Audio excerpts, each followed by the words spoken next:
नमो नारायण। हर हर महादेव। धर्ममाला मोती में आज एक और वर्णन, शिव पूजन की सर्वोत्तम विधि का वर्णन मोती पिरोया जाएगा। ब्रह्मा जी कहते हैं, अब मैं पूजा की सर्वोत्तम विधि बता रहा हूँ जो समस्त अभिष्ट तथा सुखों को सुलभ कराने वाली है। देवताओं तथा ऋषियों, तुम ध्यान देकर सुनो। उपासकों को चाहिए कि वो ब्रह्म मुहूर्त में शयन से उठकर जगदम्बा पार्वती सहित भगवान शिव का स्मरण करे तथा हाथ जोड़कर मस्तक झुकाकर भक्ति पूर्वक उनसे प्रार्थना करे। देवेश्वर उठिए उठिए, मेरे हृदय मंदिर में शयन करने वाले देवता उठिए। उमाकांत उठिए और ब्रह्मांड में सबका मंगल कीजिए। मैं धर्म को जानता हूँ किंतु मेरी उसमें प्रवृत्ति नहीं होती। मैं अधर्म को जानता हूँ परंतु मैं उससे दूर नहीं हो पाता। महादेव, आप मेरे हृदय में स्थित होकर मुझे ऐसी प्रेरणा देते हैं, वैसे ही मैं करता हूँ। इस प्रकार भक्तिपूर्वक कहकर और गुरुदेव की चरण पादुकाओं का स्मरण करके गांव से बाहर दक्षिण दिशाओं में मलमूत्र त्याग करने के लिए जाया। मल त्याग करने के बाद मिट्टी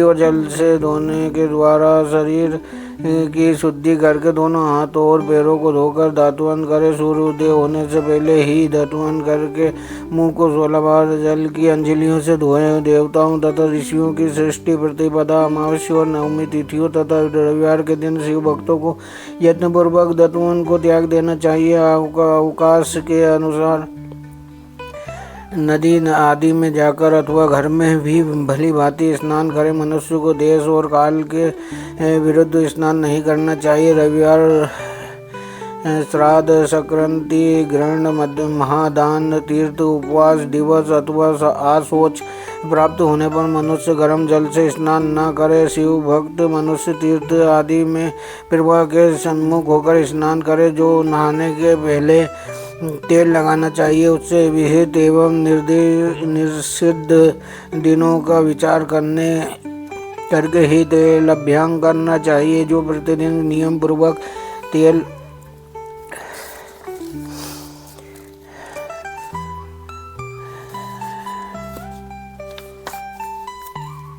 लगाता हो उसके लिए किसी दिन भी तेल अभ्यंग दूषित नहीं है, अथवा जो तेल इत्र आदि से बासित हो उसका लगा किसी भी दूषित नहीं था। सरसों का तेल ग्रहण को छोड़कर दूसरे किसी दिन भी दूषित नहीं होता। इस तरह देश काल का विचार करके ही विधि पूर्वक स्नान करें। स्नान के समय अपने मुंह को उत्तर अथवा पूर्व की ओर रखना चाहिए। उच्छिष्ट वस्त्र का उपयोग कभी न करें। शुद्ध वस्त्र से इष्ट देव के स्मरण पूर्वक स्नान करें। जिस वस्त्र को दूसरे ने धारण किया हो अथवा जो दूसरों के पहनने की वस्तु हो तथा जिसे स्वयं रात में धारण किया गया हो वो वस्त्र उच्छिष्ट कहलाता है। उससे तभी स्नान किया जा सकता है जब उसे धो लिया गया हो। स्नान के पश्चात देवताओं, ऋषियों तथा पितरों को तृप्ति देने वाला स्नानांग तर्पण करना चाहिए। उसके बाद धुला हुआ वस्त्र पहने और आचमन करें। दिव्योत्तमों तदंतर गोबर आदि से लीपपोत कर स्वच्छ किए हुए शुद्ध स्नान में जाकर वहाँ सुंदर आसन की व्यवस्था करें। वहाँ आसन भी शुद्ध काष्ठ का बना हुआ, पूरा फैला हुआ तथा विचित्र होना चाहिए। ऐसा आसन संपूर्ण अभीष्ट तथा फलों को देने वाला है। उसके ऊपर बिछाने के लिए यथा योग्य मृग चर्म आदि ग्रहण करें। शुद्ध बुद्धि वाला पुरुष उस आसन पर बैठकर भस्म से त्रिपुंड लगाएं।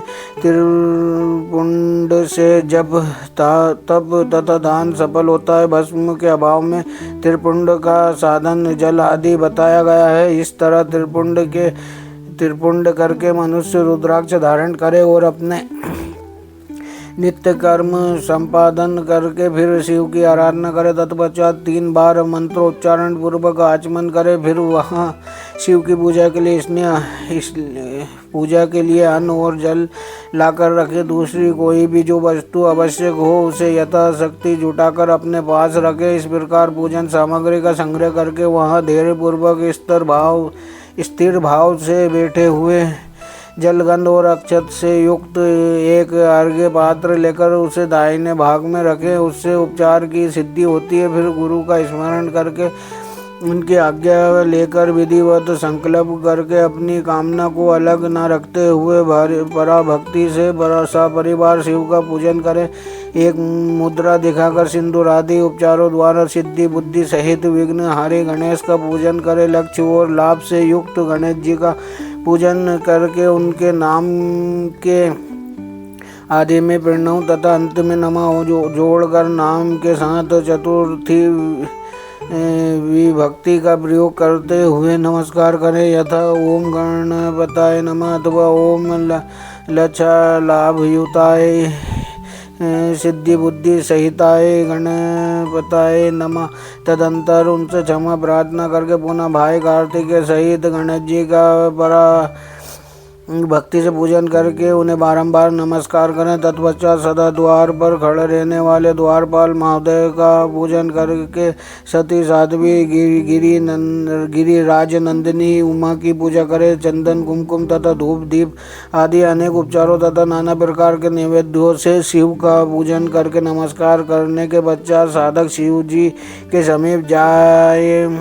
यथा संभव अपने घर में मिट्टी सोना चांदी धातु या अन्य पारे आदि की शिव प्रतिमा बनाएं और उस नमस्कार करके भक्ति परायण हो उसकी पूजा करें। उसकी पूजा हो जाने पर सभी देवता पूजित हो जाते। मिट्टी का शिवलिंग बनाकर विधि पूर्वक उसकी स्थापना करें। अपने घर में रहने वाले लोगों को स्थापना संबंधी सभी नियमों का सर्वथा पालन करना चाहिए। भूत शुद्धि एवं मात्र का न्यास करके प्राण प्रतिष्ठा करें। शिवालय में दिक्पालों की भी स्थापना करके उनकी पूजा करें। घर में सदा मूल मंत्र का प्रयोग करके शिव की पूजा करनी चाहिए। वहाँ द्वारपालों के पूजन का सर्वथा नियम नहीं है। भगवान शिव के समीप ही अपने लिए आसन की व्यवस्था करें। उस समय उत्तर अभिमुख बैठकर भी आचमन करें। उसके बाद दोनों हाथ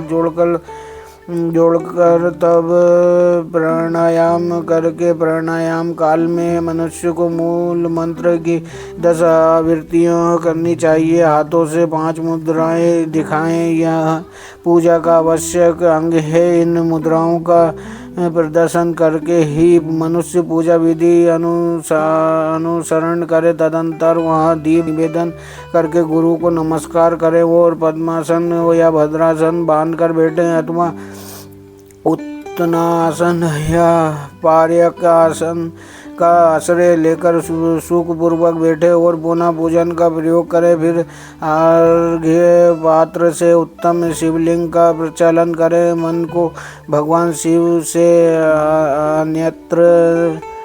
अन्यत्र न ले जाकर पूजा सामग्री को अपने पास रखकर निम्नलिखित मंत्र समूह से महादेव जी का आह्वान करें।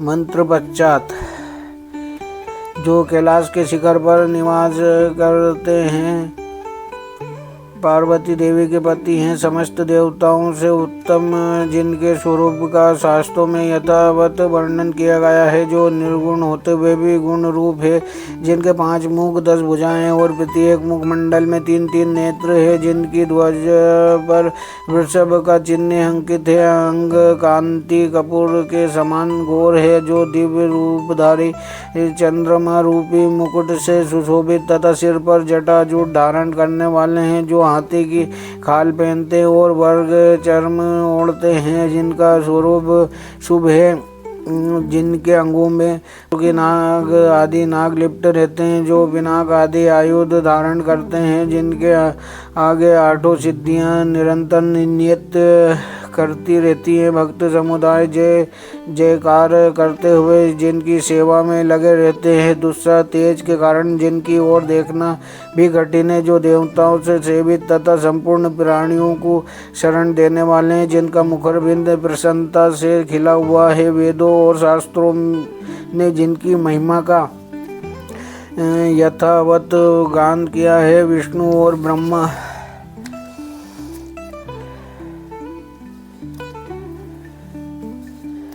भी सदा जिनकी स्तुति करते हैं तथा जो परमानंद स्वरूप है उन भक्त वत्सल शंभु शिव का मैं आह्वान करता हूँ। इस प्रकार शाम शिव का ध्यान करके उनके लिए आसन दे। चतुर्थ्यांत पद से ही क्रमशः सब कुछ अर्पित करें। यथा संभाय सदाशिवाय नमः आसनम समर्पयामि इत्यादि आसन के पश्चात भगवान शंकर को वाद्य और अर्घ्य दे। फिर परमात्मा शंभु को आचमन कराकर पंचामृत संबंधित द्रव्यों द्वारा प्रसन्नता पूर्वक शंकर को स्नान कराए। वेद मंत्रों अथवा समंत्रक चतुर्थ्यांत नाम पदों का उच्चारण करके भक्तिपूर्वक यथोयोग समस्त द्रव्य भगवान को अर्पित करके अभीष्ट द्रव्य को शंकर के ऊपर चढ़ाएं। फिर भगवान शिव को वरुण स्नान कराएं। स्नान के पश्चात उनके श्रीअंगों में सुगंधित चंदन तथा अन्य द्रव्यों का यत्नपूर्वक लेप करें। फिर सुगंधित जल से ही उनके ऊपर जलाधार गिराकर अभिषेक करें। वेद मंत्रों षडंगों अथवा शिव के 11 नामों द्वारा यथावकाश जलधारा चढ़ाकर वस्त्र से शिवलिंग को अच्छी तरह पोंछें। फिर आचमनार्थ जल दें और वस्त्र समर्पित करें। नाना प्रकार के मंत्रों द्वारा भगवान शिव को तिल, जौ, गेहूँ, मूंग और उड़द अर्पित करें। फिर 5 मुख वाले परमात्मा शिव को पुष्प चढ़ाएं। प्रत्येक मुख पर ध्यान के अनुसार यथोचित अभिलाषा करके कमल, शतपत्र, शंख पुष्प, कुश पुष्प, धतूर, मंदार, द्रोण पुष्प, सुगुमा, तुलसी दल,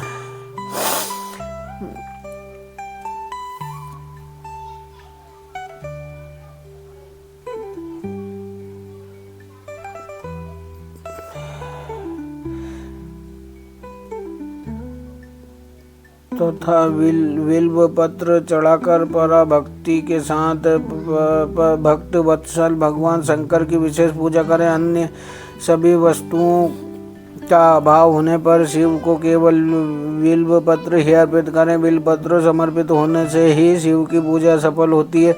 तत्पश्चात सुगंधित चूर्ण तथा सुवासित उत्तम तेल, इत्र आदि विविध वस्तुएं बड़े हर्ष के साथ भगवान शिव को अर्पित करें। फिर प्रसन्नतापूर्वक गुग्गुल और अगुरु आदि की धूप निवेदन करें। तदंतर शंकर जी को घी से भरा हुआ दीपक दे। उसके बाद निम्नलिखित मंत्र से भक्तिपूर्वक पुनः अर्घ्य दे और भक्ति से वस्त्र द्वारा उनके मुख का मार्जन करें। अर्घ्य मंत्र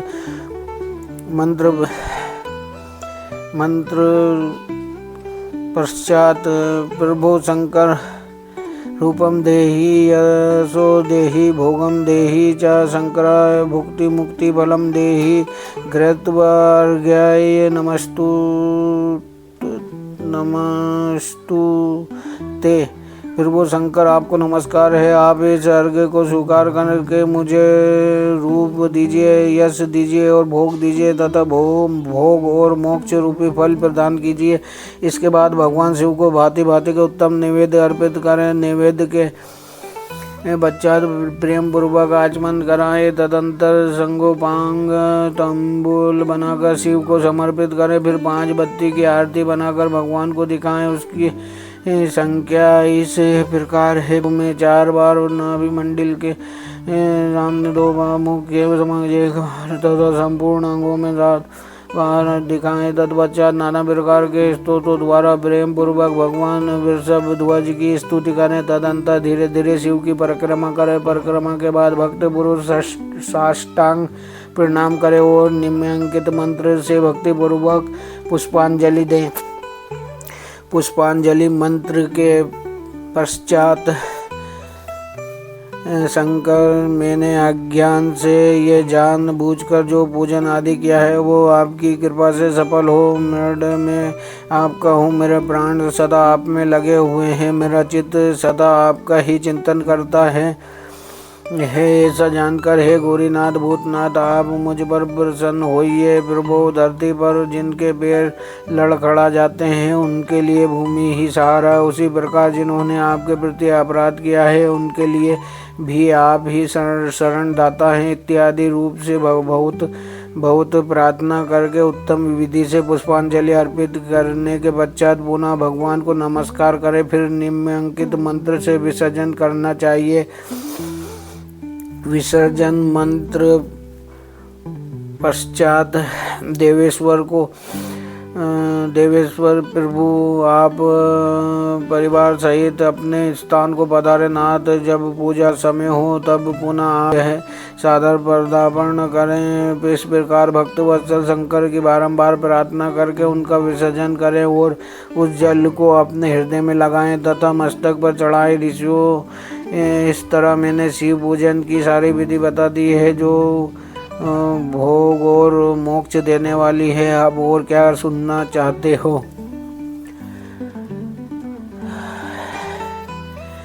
पूजन विधि और उनके मंत्रों का उच्चारण पूजा कर्ता से ही संपर्क करें। जो पूजा ब्राह्मण करवाते हैं, शिव पूजा जो भी ब्राह्मण शिव पूजन करवाते हैं उनसे उनके द्वारा मंत्रों उच्चारण पश्चात ही पूजा संपूर्ण होती है। पूजा मंत्र उच्चारण में कुछ त्रुटि या कुछ छूट जाने पर मंत्र हमें पूर्ण फल नहीं दे पाते हैं, इसीलिए पूजा ब्राह्मण द्वारा ही करवाएं। ओम नमः शिवाय, ओम नमो नारायण, हर हर महादेव।